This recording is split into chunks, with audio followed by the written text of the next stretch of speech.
tagad tu redzi tavu pulsu. 74, jā, miera stāvoklis, 75, 76. Ne, un tad izstāst... Tas ir normāli? Tas ir normāli. 70 līdz 90, ja tas ir normāli. Tad tu redzi ātrumu, apgriezienu minūtē. Tu sāksi mīt, viņš reiz palielināsies. Un tev ir aptuveni 70 jātur. Tev tu redzēsi tos vatus, ko es tev teicu, tas slodzes lielums būs. Kā es teicu, kopā būs 12 minūtes pats tests un 3 kāpjamēdīgas slodzes katru par 4 minūtēm.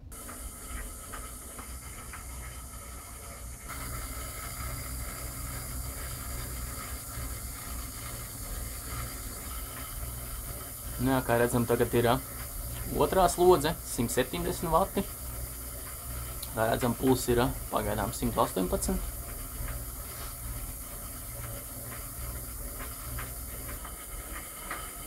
Un redzam, trešā slodzes testā 230 vati. Puls priekš šīs slodzes pagaidām var diezgan zems, 138. Ko tad mēs redzam? Tad, kā jau teicu, bija 3 kāpjamēdīgas slodzes, katru par 4 minūtēm.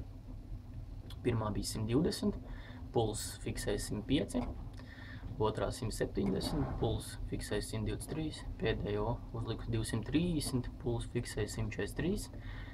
Te var redzēt tātad 2 līknes. Vienā tātad ir šie slodzes lieluma mati, vienā ir puls. Tad te var redzēt tātad tos punktus, kā viņš izvelk, un līdz ar to izvelk lineāru sakarību. Un viņš automātiski tātad aprēķina jau pēc fiziologu izstrādātām speciālajām tabulām. Tātad to skābekļu maksimālo patēriņu. Tātad te ir absolūtais, litri minūtē. Tātad tev ir 4,59. Un tātad arī relatīvais, kas ir mililitri minūtē uz kilogramu ķermeņa masas 48,29. Testa klasifikācija arī tātad ir ļoti labi. Teiksim, tāda rādītāji baļu izteiksmē, 10 baļu izteiksmē. Tad mēs redzam 48,29 tev bija, tavā vecumā. 8 balles. Tas ir ļoti labs rādītājs.